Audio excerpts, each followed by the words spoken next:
Bonjour à tous, bienvenue à la dernière revue d'actualité de la semaine. Vendredi 24 juin, on démarre avec du football. Les Lions décrochent encore une victoire en amical.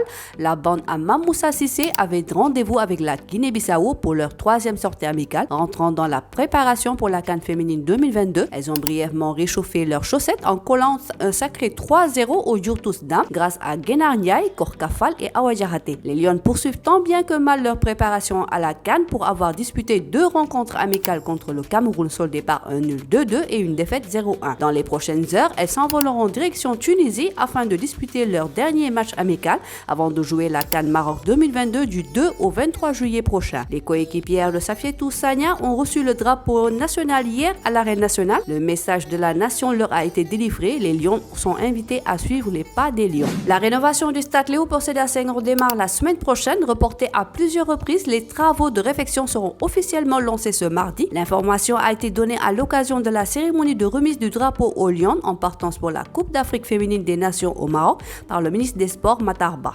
Notons que les travaux seront assurés par les ouvriers chinois suite à un accord de partenariat signé en novembre 2018 entre l'État du Sénégal et la Chine. La réfection du stade Léopold Sédar Senghor, qui avait abrité l'unique CAN organisée au Sénégal, va coûter 20 milliards de francs CFA pour une durée d'1 an.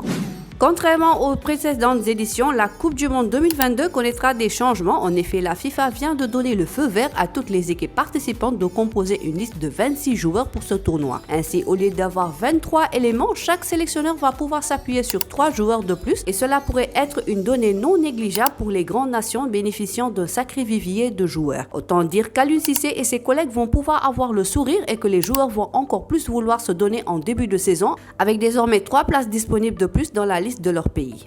On termine par du basket. Nommé manager général des Lions en avril dernier, Malé Ndoye va faire sa première sortie officielle lors des éliminatoires de la Coupe du Monde. L'ancien joueur du Mans s'est exprimé sur ses nouvelles fonctions et sur l'absence de certains joueurs qui ont fait les beaux jours de la sélection. Les détails que vous pouvez lire sur le site wewsport.com. L'ancien capitaine des Lions reste focus sur le tournoi de juillet. Il y a la fenêtre en Égypte. L'objectif est de gagner nos 3 matchs et de finir en tête du groupe. C'est tout pour aujourd'hui. Restez connectés pour plus d'actualités sportives. Quant à moi, on se retrouve lundi pour d'autres news. Le site numéro 1 du sport au Sénégal, wewsport.com, est maintenant disponible en version application mobile sur iOS et Android. Retrouvez l'actualité du Sénégal pour tous les sports en direct sur votre téléphone: football, lambe, basket, sport de combat, athlétisme et bien d'autres disciplines. Toutes les statistiques des championnats sénégalais, les matchs, les résultats, les classements à suivre en direct sur votre application WewSport.